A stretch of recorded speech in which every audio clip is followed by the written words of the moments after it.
Assalamualaikum warahmatullahi wabarakatuh. Perkenalkan, nama saya Putriani.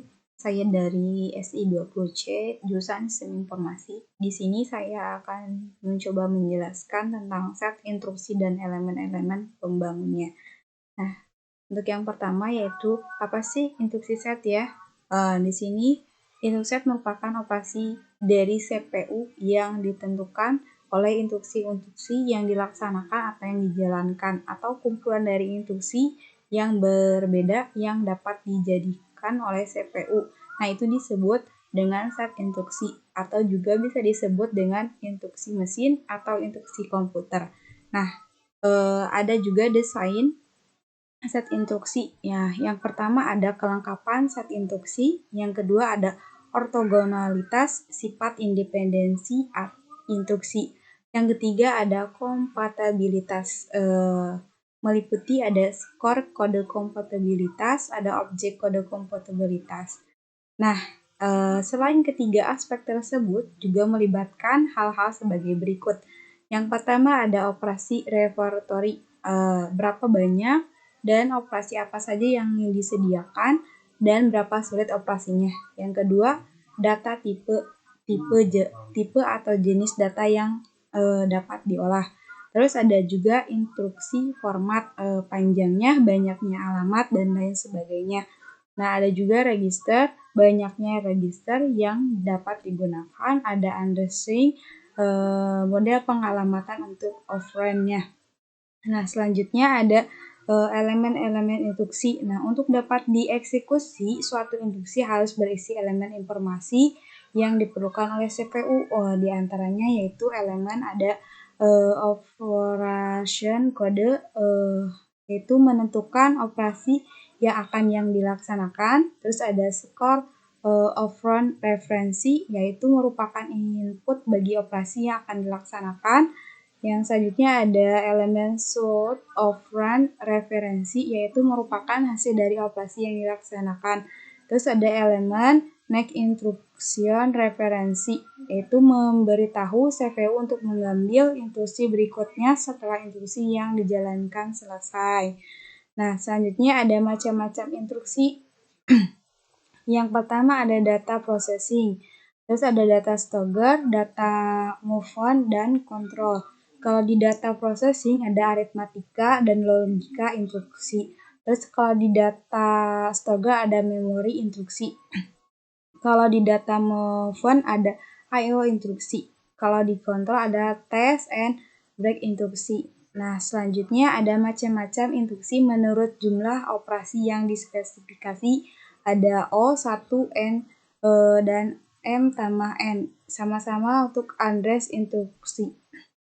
Nah, di sini ada macam-macam instruksi menurut sifat akses terhadap memori atau register, yaitu ada memory to register instruksi, ada memory to memory instruksi, ada register to register instruksi. Nah, terus berapa banyak address yang digunakan?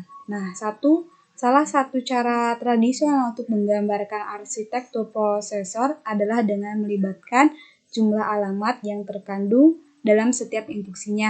Yang kedua, jumlah alamat maksimum yang mungkin diperlukan dalam sebuah instruksi.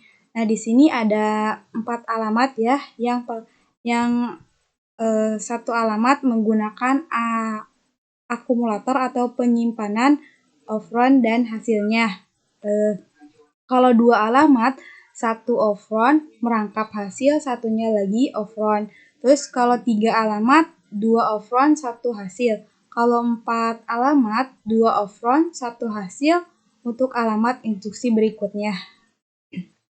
Terus ada macam-macam operon. Nah, yang pertama ada address, ada number. Kalau di number ada integer, orphic point, dan floating point. Terus ada decimal, BCD. Terus ada karakter. Di sini ada karakter ICE, ada IBCDC. Terus ada logika data. Nah, kalau di logika data, bila datanya berbentuk binar pasti 0 dan 1. Nah, kalau selanjutnya ada macam-macam operasi. Tadi kan ada operon ya, sekarang ada macam-macam operasi.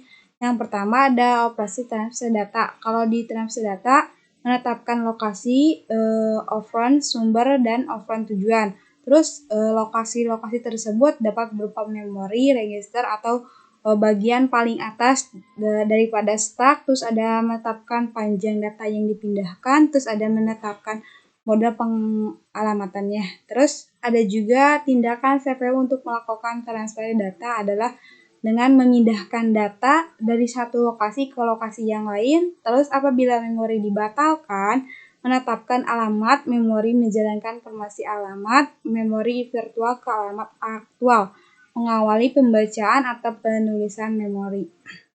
Nah, di sini ada operasi set instruksi untuk transfer data ya, ada move yaitu untuk memindahkan word dari satu blok dari sumber ke tujuan. Terus ada store, memindahkan word dari prosesor ke memori.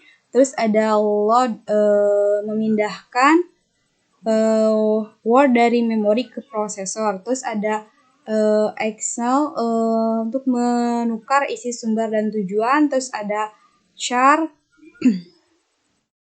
atau reset untuk memindahkan word ke tujuan. Terus ada set, memindahkan word satu ke tujuan.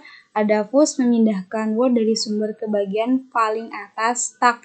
Terus ada pop untuk memindahkan word dari bagian paling atas sumber. Nah, itu operasi set instruksi untuk transfer data. Nah, kalau selanjutnya ada operasi aritmatika. Nah, tindakan CPU untuk melakukan operasi aritmatika yang pertama ada transfer data sebelum sesudah. Terus ada melakukan fungsi dalam ALU, men-set kode-kode kondisi dan flagnya. Terus di sini juga ada operasi aritmatika untuk instruksi aritmatikanya, ada ADD yaitu untuk penjumlahan, ada subtract untuk pengurangan, ada multiply untuk perkalian, ada divide untuk pembagian. Nah, kalau yang absolute dan negatif dan decrement dan increment yaitu merupakan instruksi operand tunggal. Nah, itu saja yang bisa saya sampaikan. Kurang lebihnya mohon maaf atas kekurangannya. Wassalamualaikum warahmatullahi wabarakatuh.